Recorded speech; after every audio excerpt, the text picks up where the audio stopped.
일본이 후쿠시마 제1원전 오염수 해양 방류 계획을 원래대로 추진하겠다고 계속 주장하고 있습니다. 지역에서는 정부는 물론 지자체에서도 대책 마련에 나서야 한다는 목소리가 계속 나오고 있습니다. 허준원 기자입니다.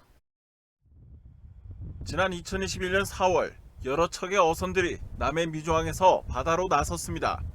남해 어민들이 일본 정부의 후쿠시마 원전 오염수 방류 결정에 반대하며 해상 시위를 펼친 겁니다.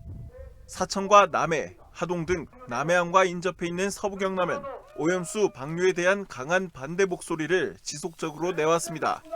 하지만 일본 정부는 원전 오염수를 본래 계획대로 방류하겠다고 계속 밝혀오고 있어 지역민들의 우려도 커지고 있습니다.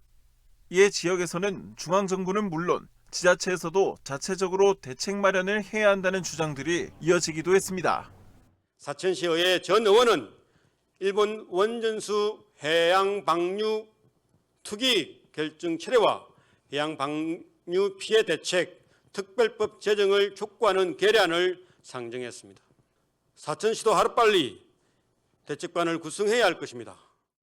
이런 가운데 경남도는 지난 11일 브리핑을 열고 오염수 방류 대책을 설명했습니다. 수산물의 생산과 출하, 유통 단계에 따라 촘촘한 방사능 감시 체계를 구축하고 수입 수산물 유통 관리도 강화하겠다는 겁니다.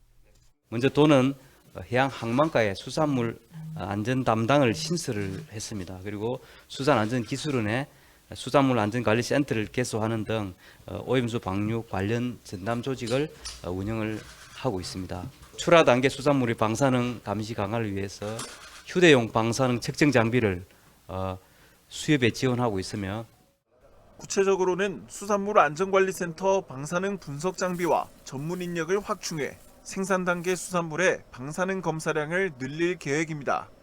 또 검사 결과를 경남도 홈페이지에 더 자주 올려 정보의 정확도를 개선하겠다는 방침입니다. 정부에서도 일본산 수산물 수입 완화에 대해 재차 부정의 입장을 밝혔습니다. 한일 양국이 논의하고 있는 오염수 현장 시찰이 수입 완화를 위한 단계가 아니냐는 질문에 선을 그은 겁니다.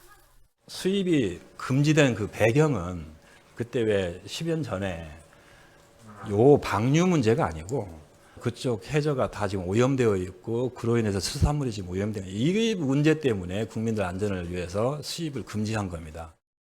국민 건강은 물론 어민들의 생계까지 위협하고 있는 원전 오염수 방류.